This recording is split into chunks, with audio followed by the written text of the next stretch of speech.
لامها أمنية وليبا لامها عدالة وحقوق عبد العزيز وقال قلي شرعي المرسيين وخلط قلي شرعي اللغة لنا وحاول يستهل المرسيين لكن عندي صباح خلط المسجلين وحبس المرسيين يتعصب أي كنيسة دبارة بدن يسوي هدف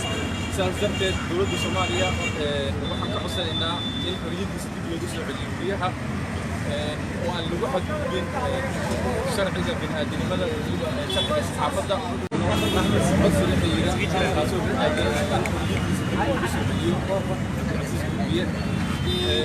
لامها أمنية وليبا لامها عدالة وحقوق عبد العزيز وقال قلي شرعي المرسيين وخلط قلي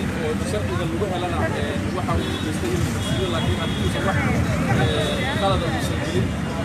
وحبس المرسيين يتعصب أي كنيسة دبارة بدن يسوي هدف سالفة دولة الصومالية وحنا كحسنا إن الحرية تستجيب لدوسة باليومية وأن الواحد بين شرعي بين هذين ماذا شرعي الصحافة سلوا كلنا بورك صور كنا وحرجة براس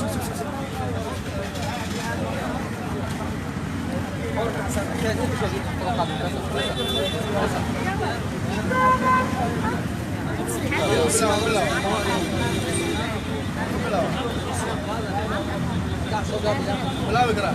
تفضل محمد بس بسم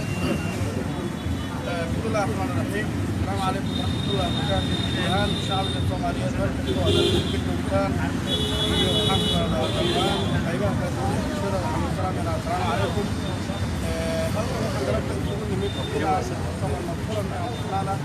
kaasoo aan ku muujinayna sidaan uga xunnahay xarigga loo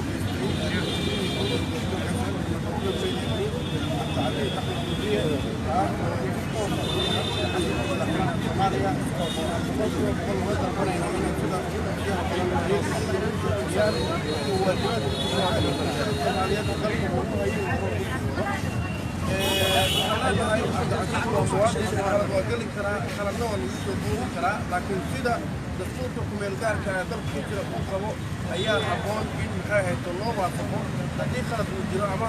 cabasha ay jirto waxaan leenahay wax kasta waxaa lagu xallin karaa dastuurkaas gudihiisa ma jirto wax kale oo ka baxsana wax lagu xallin karo waxaan aad uga xunnahay xarigga loo geystay annagoo weliba og ammaanka cabdicasiis loo soo dacweeyey iyadoo aan garmaha dacwadiisa la dhegeysan ayaa xabsiga dhexe loo gudbiyey waxaana leenahay arrintaas garsooraha ku dhaqaaqay wuxuu qaaday tilaabo aan sharciga waafaqsanayn waana wax isaga nafsi ahaantiisa lagula xisaabtami doono waayo tilaabo kastoo aad qaado sharciga wuu kugu qabanayaa maanta haddaad sharciga ku muto beri sharciga wuu kusoo qaban doonaa qof kastoo aad cid maartaa sharciga kugu aabiyadaa ma jirto marka waxaan rabaa inaan hadalkayga kusoo gabagabeeyo madaxweyne labada reer wasaare iyo guud ahaanba hay'adaha dowladda haddii khalad ka soo jira sharcigan aan ku wada hadalno laakiin waxaan codsanaynaa cabdicasiis marka hore in xorriyadiisa dib loo soo celiyo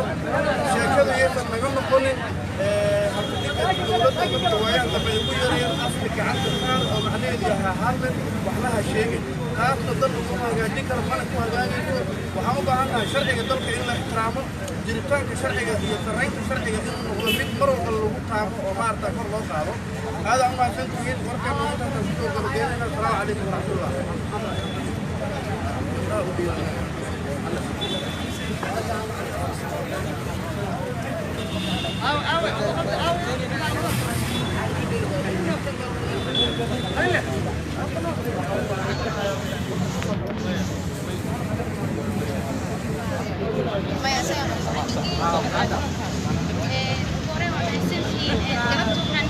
dhammaantiin baan cadaalad u raadin wariye cabdicasiis axmed kuufiye oo maalintii afraad si sharci darraa ugu xiran dowladda federaalk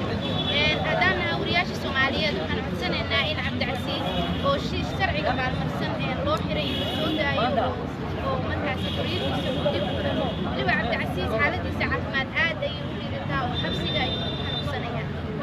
codsanaynaa oo cod dheer aan ku codsanaynaa in dowladda federaalka ay codsigeena tixgeliso xorriyatul qowlka ay tixgeliso oo la sii daayo cabdicasiis axmed huuriye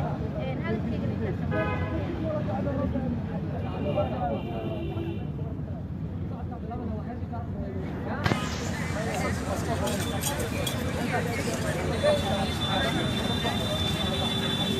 على سلام أنا خليلي بارك تسيد كرا لو يسيد ساعة لا بسم الله الرحمن الرحيم الله سبحانه وتعالى يا محمد halkaas intana keeno cid waxu dareenka isugu imaan waa miisanahay Allah la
لا يتلاقى أو دوار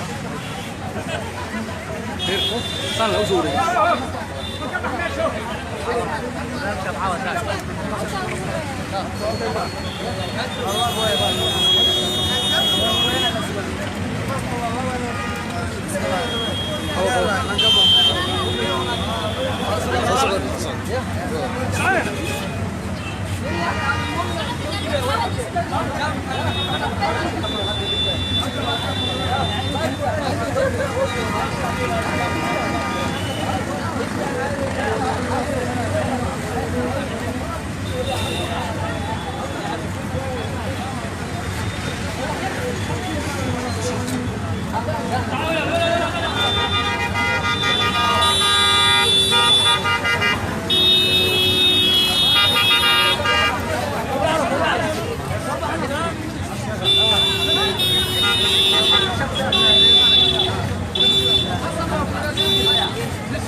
وصعنا أو صباح غيري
जा रहे हैं